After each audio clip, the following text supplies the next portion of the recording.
آ، آج اس study circle کی غالباً چھٹی نشست ہے، جس میں فاضل صاحب جو ہیں وہ حکمت صدرہ جو کتاب ہے اس کے پہلے حصے کا آخری باب سب سے پہلے ڈسکس کریں گے، جس کا عنوان ہے جوہر و عرض۔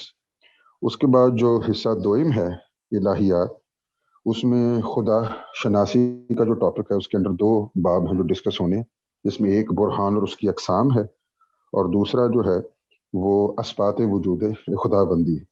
تو اوور ٹو یو فاضل صاحب، please you can start the discussion. ہماری اس کتاب میں ہم نے دو حصے بیان کیے تھے۔ یہ کتاب دو حصوں پر مشتمل تھی، ایک الہیات عام اور دوسرا حصہ الہیات خاص۔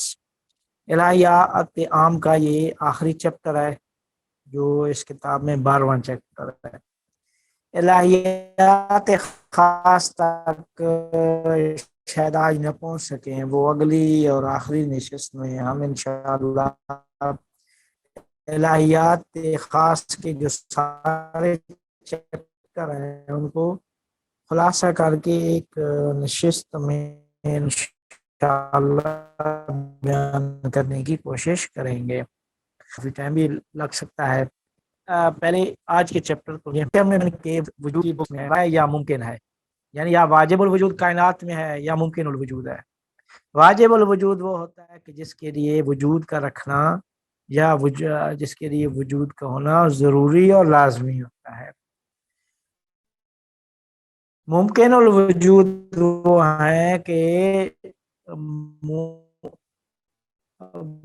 وجود جن کے لیے حتمی اور واجب اور ضروری نہیں ہوتا، موجود ہو بھی سکتی ہیں نہیں بھی ہو سکتی، تو یہ ہے ممکن الوجود۔ تو کائنات میں یا واجب الوجود کی دو قسمیں ہیں، واجب الوجود یا ممکن الوجود۔ واجب الوجود وہ حق تعالیٰ کی ذات ہے کہ جہاں پہ جس کے لیے وجود کا ہونا ضروری اور حتمی اور واجب ممکن الوجود۔ تو کائنات میں یا حق تعالیٰ ما سوی اللہ سب ممکن الوجود ہے، سب کے لیے وجود کا رکھنا ضروری، اور تو کائنات میں ما سوی اللہ ممکن الوجود ہے۔ تو کہتے ہیں یہ جو ممکن الوجود ہے یہ دو قسموں پر مشتمل، یا یہ جوہر ہے یا عرض ہے۔ ممکن الوجود کائنات میں یا وجود جوہر ہے یا وجود عرض ہے۔ جوہر کی 5 قسمیں ہیں، جوہر 5 ہیں، ان کو ایک شمار کیا ہے، اور اعراض 9 ہیں، تو ٹوٹل ان کو ملا کر یہ 10 بنتی ہیں۔ تو اس پوری بحث کو نام دیا ہے مقولات اشر کا۔ مقولات اشر کہتے ہیں 10 مقولات، مقولے۔ اب مقولات کو ہم بعد میں وضاحت کریں گے کہ مقولات سے ان کی کیا مراد ہے۔ اب ہم تھوڑا سا مقولات اشر کا تاریخچہ بیان کریں گے۔ کہتے ہیں اگر آپ نے مقولات اشر کو سمجھنا ہے، اس کی اہمیت کو سمجھنا ہے، تو سب سے پہلے اس نقطے کو ذہن میں رکھنا پڑے گا کہ اللہ تعالیٰ نے انسان کو قوہ فکر سے نواز کر دوسری تمام مخلوقات پہ فوقیت عطا فرمائی ہے، لہذا انسان ہر مرحلے میں جو کچھ جدید اس کے سامنے آتا ہے اس کے بارے میں ضرور سوچتا ہے، پھر اس کی معرفت، سوچنے کے بعد اس کی معرفت حاصل کرنے کی کوشش کرتا ہے۔ تو جدید موضوعات کو انسانی ذہن اپنے ذہن میں موجود جو مفاہیم ہوتے ہیں ان میں ڈھال کر اسے سمجھنے کی کوشش کرتا ہے۔ کہتے ہیں منطقی دان اور فلاسفہ نے ان جدید موضوعات کی شناخت کو انسان کے لیے آسان بنانے کی غرض سے موجودات عالم کی ایک تقسیم بندی اپنے لیے اور دوسروں کے لیے بیان کیا ہے، جس سے انسان جب جدید موضوعات کا سامنا کرتا ہے تو انہیں اپنے ذہن میں موجود مفاہیم سے مقایسہ کرتا ہے، مقایسہ کرنے کے بعد ان کی خصوصیات تک پہنچ کر اس کے لیے انہیں سمجھنا سریع اور آسان ہو جاتا ہے۔ کہتے ہیں کہ منطقی اور فلسفہ کی یہ ساری کوشش نے مقولات اشر نامی بحث کو منطقہ اور فلسفہ میں جنم دیا ہے، کہ جس میں پھر موجودات عالم کی تقسیم بندی کرنے کی کوشش کی گئی ہے تاکہ کائنات میں ہر شے کو ان مقولات اشر کے تحت جگہ دے کر شناخت حاصل کی جائے۔ ٹھیک ہے، تو اب کہتے ہیں کہ ارسطو نے منطق میں ایک رسالہ لکھا کہ جسے فارسی میں قاطع غوریاس لکھا جاتا ہے، جسے انگلش میں کیٹیگوریز کہتے ہیں، یا مقولات عشر لکھا تھا۔ تو کہتے ہیں کہ جب قرون وسطیٰ میں کلیسا نے فلسفی اور منطقی مطالب کو دین سے ناسازگار ہونے کی بنا پر ان کی تدریس کو ممنوع قرار دیا تھا، تو اس وقت بھی انہوں نے مقولات اشر تدریس کرنے کی اجازت دی تھی۔ کیوں؟ کیونکہ ان کو یہ احساس ہو گیا تھا کہ یہ مطلب تعلیم کلیسا اور تعلیم چرچ سے ناسازگار نہیں ہے بلکہ سازگار ہے۔ تو کہتے ہیں اس کے بعد منطق کے اصلی مطالب مقولات اشر شمار ہونے لگے۔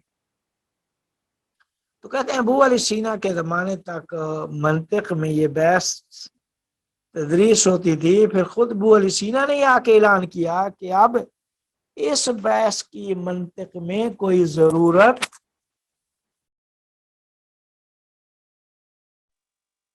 تو کہتے ہیں کہ ایک طالب علم اس بحث کو پڑھے بغیر منطق، ابن سینا نے یہ لکھا کہ وہ منطق سیکھ سکتا ہے۔ ابن سینا کا یہ نظریہ بہت زیادہ مقبول ہوا، لہذا اکثر ان کے نظریات کی شرح کرنے والے نے ان کے نظریے کی تائید کر کے اس بحث کو منطق سے نکال دیا، یہاں تک کہ ایسا یہ بحث منطق سے حذف ہو کر فلسفہ میں داخل ہو گئی، اور آج ہم مقولات اشر بحث کو کہاں پڑھتے ہیں؟ فلسفہ میں پڑھتے ہیں۔ ابن سینا نے ادھر بحث کیا منطق میں، ملا صدرہ نے ابن سینا نے بحث کیا فلسفہ میں، ملا صدرہ نے بحث کیا فلسفہ میں، علامہ طباطبائی صاحب نے بحث کیا ہے حکمت مطالعہ اور بدایہ نہایہ، ان میں فلسفے میں بحث کیا ہے۔ تو اب جب مقولات اشر کی اہمیت واضح ہوگی کہ مقولات اشر کا کیا ہماری سوچ اور ہماری شناخت میں کتنا کردار ہے، یہ بات جب واضح ہوگی تو اب اگلی بحث بھی آپ کے لیے مزید واضح اور آسان ہو جائے گی۔ کہتے ہیں یہ جو ہم کہتے ہیں مقولات اشر، سب سے پہلے ہم اس کی تعریف کرتے ہیں۔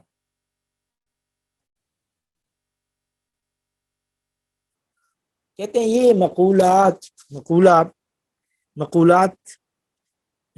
یہ جمع ہے مقولہ کی، مقولہ مفرد ہے، مقولات جمع ہے، جس کا لغت میں معنی کہا گیا۔ مقولہ جو کچھ کہا جائے یا کہا گیا، ٹھیک ہے، جو کچھ کہی گئی بات، یہ اس کا معنی ہے۔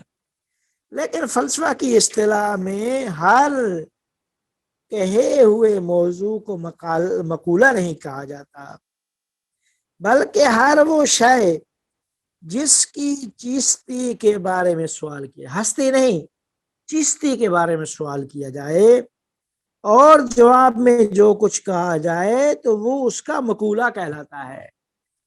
چیستی کے بارے میں سوال ہو، جواب میں جو کچھ کہلایا جائے گا وہ اس کا مقولہ شمار ہوگا۔ جیسے کہتے ہیں مثال کے طور پر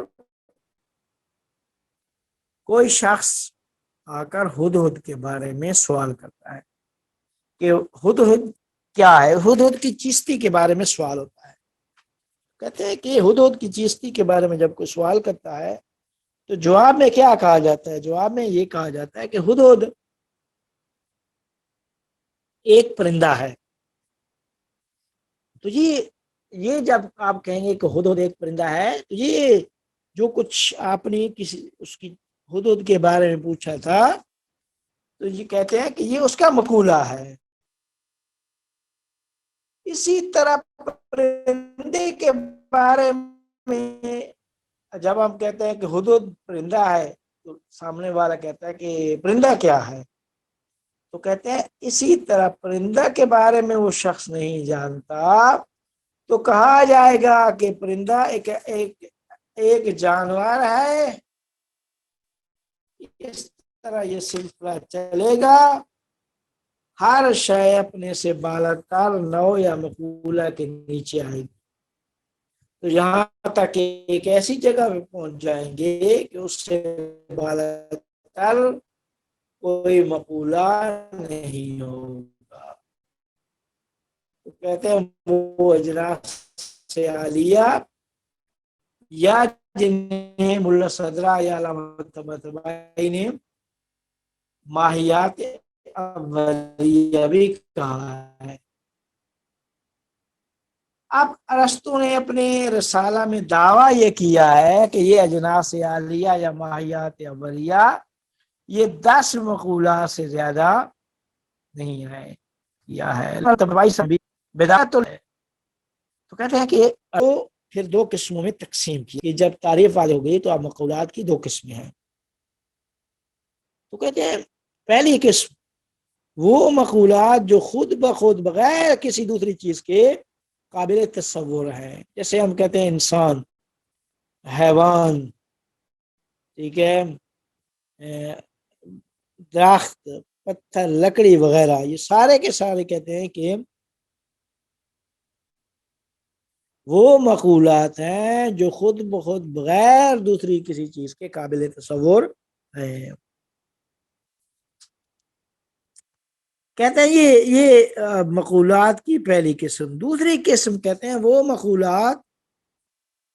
مقولات جو خود بخود قابل تصور نہیں ہے بلکہ جو کسی دوسری شے کے وسیلہ سے قابل تصور ہوں، جیسے رنگ، اندازہ، حجم۔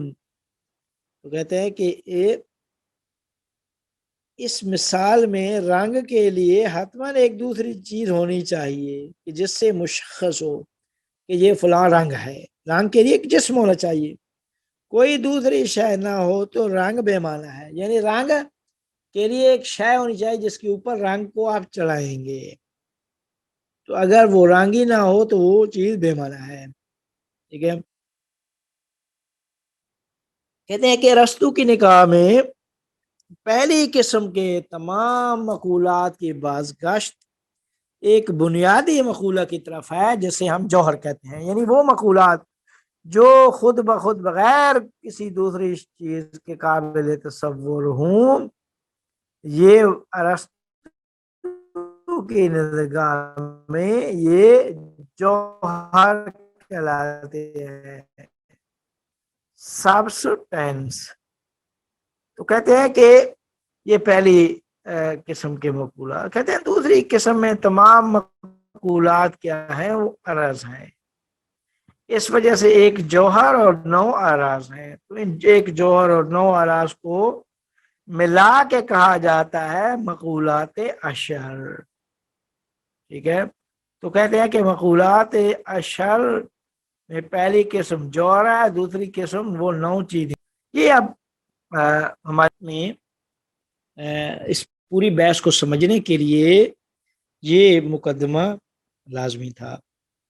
اب کہتے ہیں کہ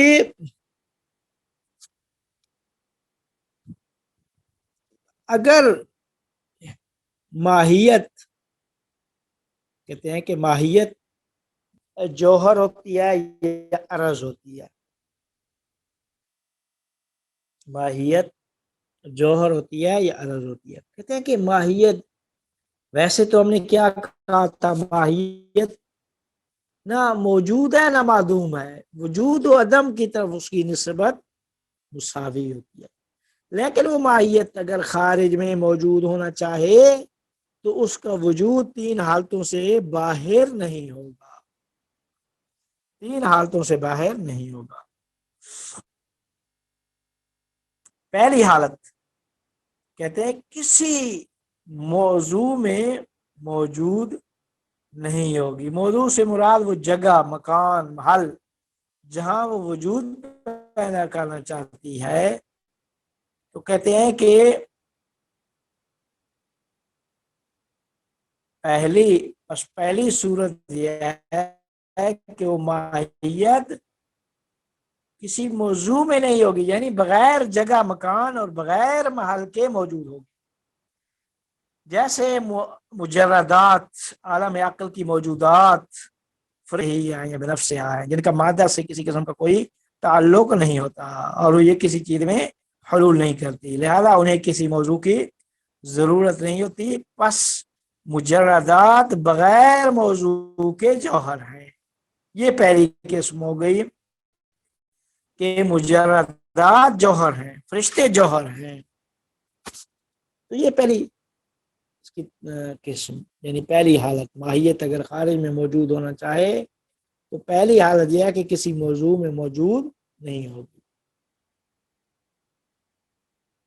دوسری حالت کہتے ہیں کہ اگر ماہیت خارج میں موجود ہونا چاہے تو وہ کسی موضوع میں اپنا وجود پیدا کرے گی، کسی جگہ، محل، مکان میں وجود پیدا کرے گی، کسی جگہ، شہر، محل میں موجود ہوگی، تو وہ محل اس سے بے نیاز نہیں ہوگا۔ کس طرح؟ جیسے صورت، کہتے ہیں صورت جب مادہ پہ آتی ہے، مادہ ایک قوت محض، یعنی خالص استعداد کا نام مادہ ہے، ایک شے میں استعداد ہے دوسری شے بننے کی، تو اس استعداد پہ جب تک صورت نہیں آئے گی وہ فعلیت میں تبدیل نہیں ہوگی، تو کہتے ہیں کہ مادہ وہ مادہ ہے، اسے صورت آ کر فعلیت عطا کرتی ہے، لہذا مادہ بالفعل ہونے میں صورت کا محتاج ہوتا ہے۔ مادہ تب بالفعل ہوگا کہ جب تک اس کے اوپر صورت نہیں آئے گی، صورت جب آ جائے گی تو مادہ کیا ہے، وہ اب بے نیاز ہو جائے گا، جب تک اس کے اوپر صورت نہیں ہے وہ بے نیاز نہیں ہے۔ بس صورت اپنے موضوع مادہ پہ آتی ہے اور مادہ اس سے بے نیاز نہیں ہوتا بلکہ فعلیت میں موجود ہوتا ہے، فعلیت جہاں پہ فعل ہوں وہاں پہ موجود ہوتا ہے۔ بس یہ پہلی، اچھا یہ دو صورتیں کہتے ہیں، یہ پہلی اور دوسری صورت یہ دونوں جوہر کہلاتی ہیں، یہ جوہر کہلاتی ہیں۔ اب تیسری صورت کہتے ہیں کہ اگر وہ ماہیت خارج میں موجود ہونا چاہے تو کسی محل، یعنی کسی موضوع محل میں موجود ہوگی اور موضوع محل اس سے بے نیاز ہوگا، پہلے تک نہیں ہوگا، بے نیاز ہو، جیسے کیا ہے اجسام کا دور و نزدیک ہونا، مثال کے طور پر زید کمرے کے قریب ہے، یہ نزدیک و قریب ہونا ایک ایسی واقعیت ہے جو جسم یعنی زید وغیرہ موجود ہوں تو تب ان کے لیے کہا جاتا ہے وہ نزدیک یا دور ہیں۔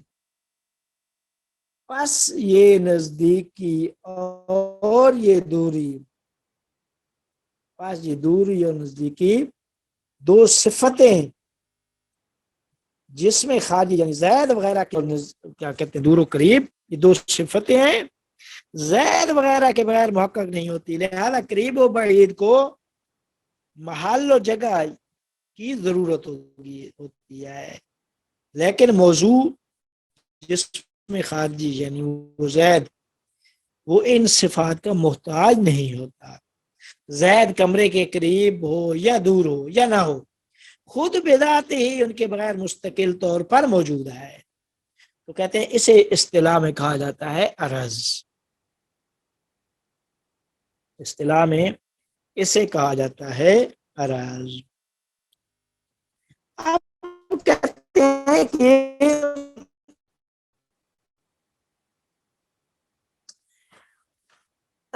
جب ہم نے یہ کہا کہ ماہیت خارج میں موجود ہو تو تب اس کی تین حالتیں ہیں. کہتے ہیں خارج میں ماہیت موجود ہو. اس عبارت میں ماہیت کی کیسے اللہ تعالیٰ کی ذات جوہر کی تعریف میں نہیں آتی. کیوں؟ کیونکہ ہم نے پہلے بیان کر چکے ہیں کہ اللہ تعالیٰ کی ماہیت نہیں ہوتی بلکہ اس کا وجود ہی اس کی ماہیت ہوتا ہے. لہذا ما سوا اللہ ممکن اور ماہیت رکھتے ہیں. یعنی جوہر وہی جوہر و عرض میں تقسیم ماہیت جوہر و عرض میں تقسیم ہوتے ہیں ما سوا اللہ جوہر و عرض میں. لیکن اللہ تعالیٰ کی ذات ماہیت نہیں رکھتی جوہر کی تعریف میں بھی وہ نہیں آتی. یہ پہلا. کہتے ہیں کہ دوسرا نتیجہ عالم وہ بھی جوہر عقلیہ کا. اسی وجہ سے جب ہم جوہر کی اقسام بیان کرتے ہیں تو جوہر کی 5 قسموں میں سے ایک قسم عقل کو شمار کیا گیا ہے. عقل جو ذاتاً اور فعلاً ذاتی اعتبار سے اور فعلی اعتبار سے ماہیت سے مجرد ہوتے ہیں. یہ تھا دوسرا نتیجہ. اس بحث کا تیسرا نتیجہ ہے کہتے ہیں وہ یہ ہے کہ عالم مادہ اور عالم ممکنات میں انسانی روح اور نفس ناطق کا بھی جوہر کہلاتی ہے. اس طرح عالم مادہ میں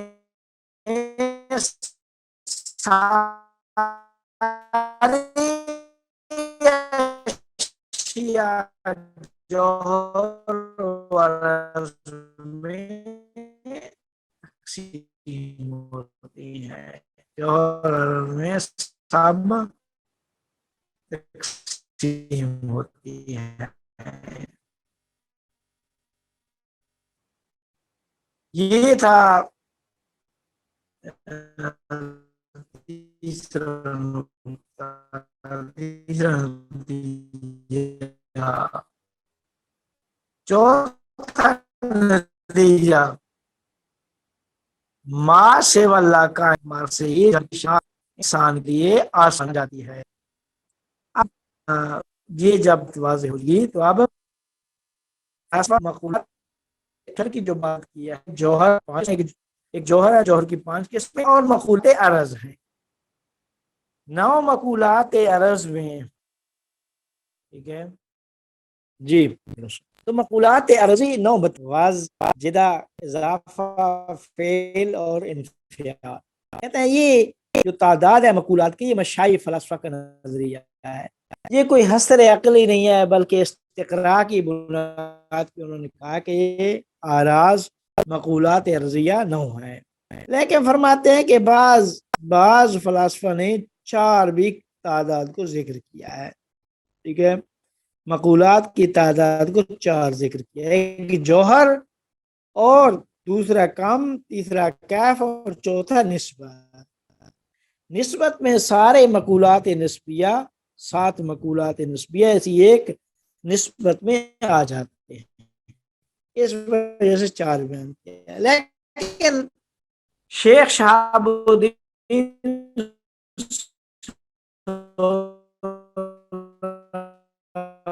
وردی نے مقولات کی تعداد 5 ذکر کی ہے.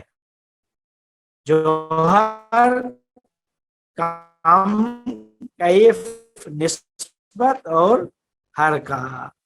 ٹھیک ہے تو کہتے ہیں کہ اب یہ جب بات ہو گئی ہے۔ تو اب ہم جوہر کی ایک ایک قسم کی طرف بڑھتے ہیں۔ جوہر کہتے ہیں کہ 5 قسمیں ہیں، بیان کیا فلاسفہ کہتے ہیں یہ کوئی حصر عقلی نہیں، 5 اقسام ہے۔ ممکن ہے ایسا جوہر ہوتا ہے جو ذات کے اعتبار سے اور فعل انجام دینے کے اعتبار سے، دونوں اعتبار سے مجرد اور مادہ سے خالی اور جدا ہوتا ہے۔ جس طرح کیا ہے، فرشتے، عالم مجردات کی مخلوقات جتنی بھی ہیں وہ ساری کی ساری عالم اس عقل میں آ جاتی ہیں۔ تو عقل یعنی مجردات، تو پس وہ مجردات فرشتے جو ہیں وہ جوہر ہیں، جو ذاتی اعتبار سے بھی مجرد ہیں اور فعل انجام دیں تو تب بھی فعل انجام دینے کی صورت میں بھی کیا کہتے ہیں، مجرد ہوتے ہیں، مادہ سے خالی ہے۔ تو کہتے ہیں کہ اس عقل کو وحی کی زبان میں فرشتہ بھی کہا جاتا ہے۔ کہتے ہیں یہ انسان کی جو عقل ہے، نفس ناطقہ کے مراتب میں سے ادراکی قوت کا نام ہے۔ بس عقل انسان اور اس عقل جوہر میں فرق ہے۔ یہ پہلی قسم۔ دوسری قسم کہتے ہیں کہ مجردات کی دوسری قسم نفس ہے۔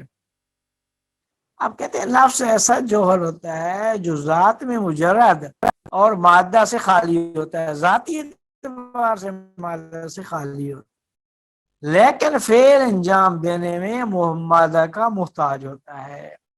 جیسے انسان اپنے افعال انجام دینے میں اعضاء اور جوارح کا محتاج ہوتا ہے جو کہ مادی ہیں، اور یہی نفس وہی انسان کی روح ہے۔ دیکھنا، سننا، ہاتھ سے کام انجام دینا اسی نفس یعنی روح کے ذریعے انجام پاتا ہے۔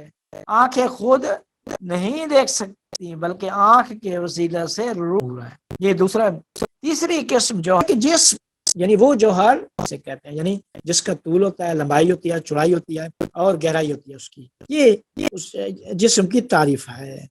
مادہ اور صورت سے مرکب ہوتا ہے، مادہ اور صورت سے، لیکن یہ ترکیب اتحادی ہے نہ کہ انضمامی۔ یعنی کیا کہتے ہیں، جب یہ مرکب بنتے ہیں تو مرکب اتحادی ہوتا ہے، انضمامی میں ہوتا کیا ہے کہ درمیان میں ایک تیسرا بھی ہو سکتا ہے، لیکن یہاں پہ تیسرے کی گنجائش نہیں ہے۔ تو کہتے ہیں کہ اس کا مطلب یہ ہے کہ دو جز مل کر یعنی ایک ہو کر ایک جسم کو تشکیل دیتے ہیں، نہ کہ دو ایک دوسرے کے ساتھ کھڑے ہو کر ایک تیسری شے یعنی جسم کو تشکیل دیتے ہیں۔ یہ نفس کی تعریف ہو گئی۔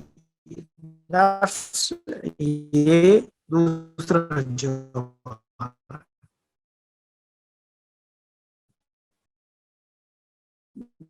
جوہر کی تیسری قسم جسم ہے۔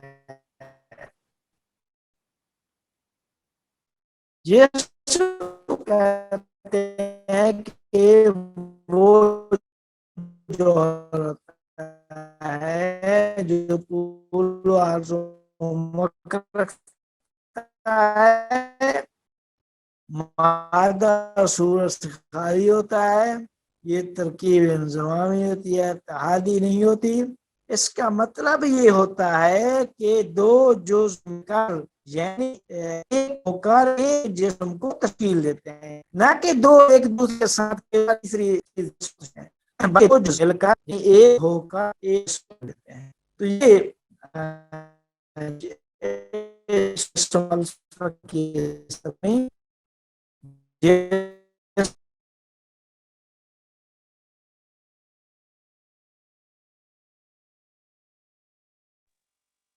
فاضل صاحب کا بار بار ڈسکنیکٹ ہو رہا ہے، لگتا ہے ان کا کوئی انٹرنیٹ کنیکشن کا پرابلم ہے ان کا، ان کی آواز بھی غالباً کٹ کٹ کے آ رہی ہے۔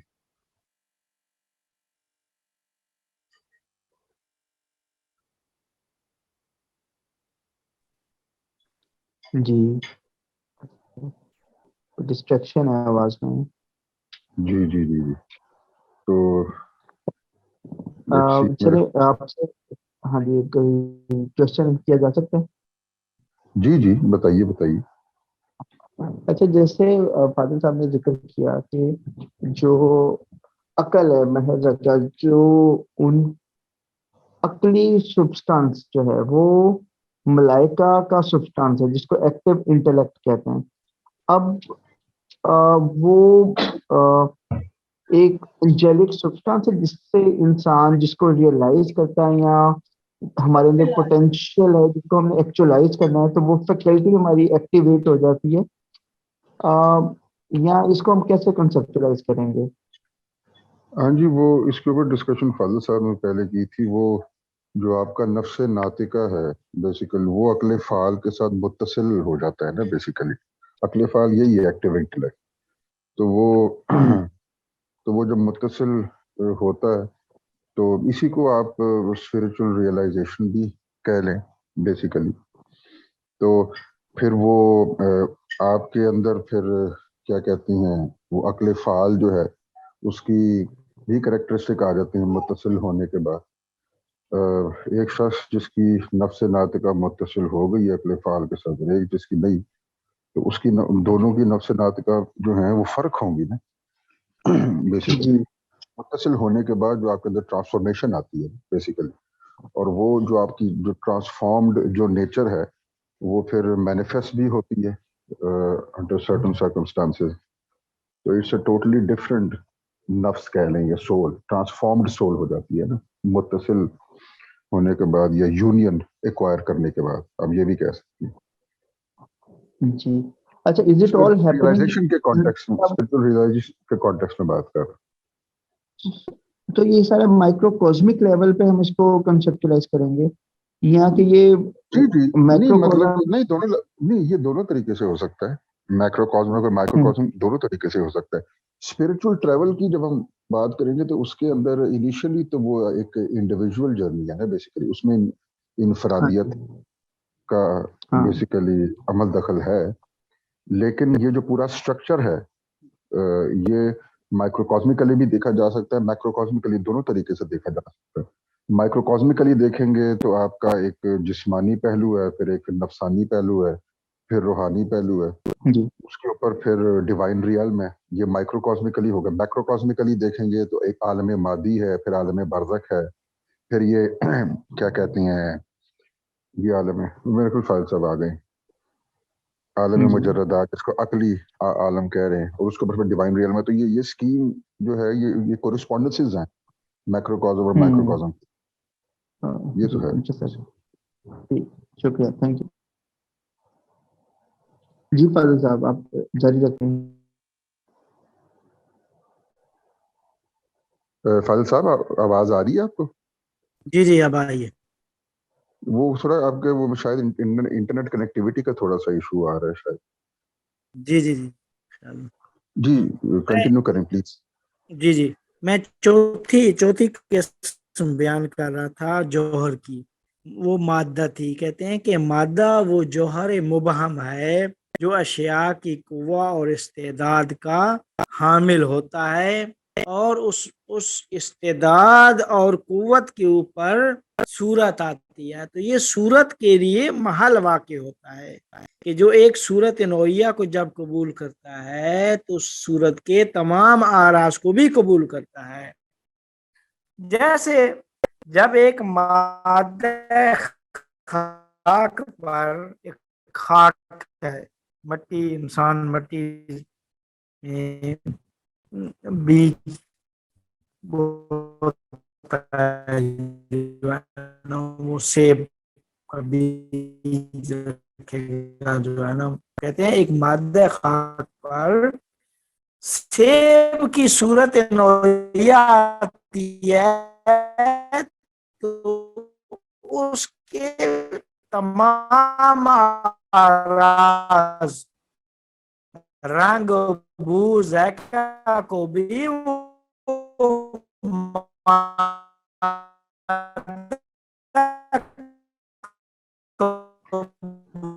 فاضل صاحب آواز کافی کٹ رہی ہے، آواز کٹ رہی ہے، کافی آواز کٹ رہی ہے۔ مادہ، رنگ، بو، ذائقہ کو، مادہ بھی جوہر ہے، جوہر کی پانچویں قسم صورت ہے۔ ٹھیک ہے، میرے پاس جی فاضل اب صاحب آواز کٹ رہی ہے؟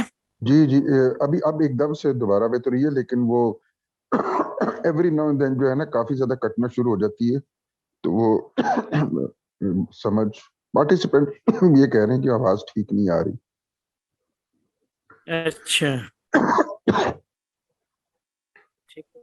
آپ کو میری آواز صحیح آ رہی ہے؟ ابھی اس وقت ٹھیک آ رہی ہے، لیکن پھر وہ تھوڑی دیر بعد پھر کٹنا شروع ہوتی ہے۔ ابھی آپ کریں ویسے ڈسکس، اب اس وقت تو ٹھیک ہے، دیکھتے ہیں شاید ابھی ٹھیک رہے، اس وقت کریں آپ ڈسکس۔ جی، تو کہتے ہیں کہ مادہ وہ جوہر مبہم ہوتا ہے کہ جو صورت کو قبول کرتا ہے، صورت اس کے اوپر آتی ہے۔ پانچویں قسم صورت تھی۔ صورت کہتے ہیں کہ وہ جوہر ہوتا ہے جس کے وسیلہ سے وہ جو مادہ میں استعداد ہوتی ہے اس استعداد کو فعلیت عطا ہوتی ہے، تو کہتے ہیں کہ وہ جوہر جس کے وسیلہ سے استعداد کو فعلیت عطا ہو وہ صورہ کہلاتی ہے۔ اور یہ صورہ دو طرح ہوتی ہے، کہتے ہیں کہ یہ فلسفے میں بھی مشہور ہے، صورت جسمیہ اور صورت نوعیہ۔ کہتے ہیں کہ اگر مادہ کو طول و عرض و عمق میں فعلیت عطا کرے تو وہ صورت جسمیہ کہلاتی ہے۔ مادہ کو طول و عرض و عمق میں فعلیت عطا کرے کہ مادہ کے جس کے اندر طول و عرض و عمق کی صلاحیت تھی اس کو آ کر فعلیت عطا کرتا ہے تو وہ صورت جسمیہ کہلاتی ہے۔ اور اگر مادہ کو موجودات مادی کی ایک خاص نوع بنا دے تو وہ صورت نوعیہ کہلاتی ہے۔ مثال دے رہا ہوں، سیب بنا دے، مثال دے رہا ہوں کیا کہتے ہیں کیلا بنا دے، مثال دے رہا ہوں کیا کہتے ہیں آم بنا دے، کوئی بھی چیز بنا سکتے ہیں۔ تو جیسے کہتے ہیں کہ صورت خاک، جیسے صورت خاک کی جو صورت ہے، صورت خاک مادہ کو خاک اور صورت انسان مادہ کو انسان بناتی ہے۔ خاک کی جو صورت ہے وہ مادہ کو خاک بنا دیتی ہے، خاک کے اوپر جو صورت آتی ہے وہ جو مادہ مبہم ہوتا ہے وہ مادہ کو خاک بناتی ہے، اور انسان کی صورت انسان جو ہوتی ہے مادہ کو انسان بناتی ہے۔ تو پس یہیں سے فرق ہو گیا کہ اگر مادہ کو طول و عرض میں فعلیت عطا ہو تو وہ صورت جسمیہ کہلاتی ہے، اور اگر مادہ کو موجودات مادی کی ایک خاص نوع بنا دے تو وہ صورت نوعیہ کہلاتی ہے۔ یہ جوہر کی پانچ ہو گئی۔ جوہر کی پہلی قسم نفس، عقل، جسم، مادہ اور صورت۔ ان کے علاوہ آراز ہیں، آراز کی پھر 9 قسمیں ہیں جو وہ دنوں نے بھی بیان کیے ہیں، علامہ طباطبائی صاحب نے مفصل بیان کیا ہے، جسم کے اوپر بڑی بحث ہے، اور بھی ان کے اوپر بڑی بحث ہے، لیکن ملا صدرہ نے بھی بڑی وضاحت سے ان کو ذکر کیا ہے۔ لیکن جو سب سے اہم بحث ہے وہ جسم کے متعلق کی گئی ہے۔ جسم کے بارے میں بہت زیادہ فلاسفہ اور دوسرے مکاتب کے لوگوں کے اختلافات ہیں۔ تو یہ ہے جسم۔ اب یہ جسم چونکہ جوہر میں آتا ہے تو اس وجہ سے یہاں پہ ایک بڑی بحث ہے۔ اس کے بعد کیا کہتے ہیں، نمبر آ جاتا ہے آراز کا، ٹھیک ہے۔ تو کہتے ہیں کہ آراز وہ نو ہے، آراز وہ نو ہے۔ تو یہ نو آراز مل کر اور ایک جوہر مل کر مقولات عشر کو تشکیل دیتے ہیں۔ مقولات یعنی وہ کیٹیگوریز، انگلش میں کہتے ہیں کیٹیگوریز۔ تو یہ دونوں جو ہے نا وہ کیا کہتے ہیں، جب یہ بات سمجھ میں آ گئی جوہر کی اقسام، تو پھر آراز میں بڑی بحث ہے۔ تو آراز میں ایک تو خلاصہ کی یہ آراز کی ایک قسم کی تعریف بیان کی جائے، اور ایک اس کے متعلق بڑی بحث ہے کہ آراز کے بارے میں۔ تو یہ انشاءاللہ خیال بھی گنجائش نہیں کو بیان کرتا۔ اب اگر کوئی سوال ہے۔ جی شکریہ فیض صاحب۔ تو ہمارے جو دو پارٹیسپینٹس ہیں، آپ میں سے کسی کا کوئی سوال ہے تو پلیز آپ کر سکتے ہیں۔ جی آواز جی راہیل، آپ کا کوئی سوال ہے تو پلیز آپ کر سکتے ہیں۔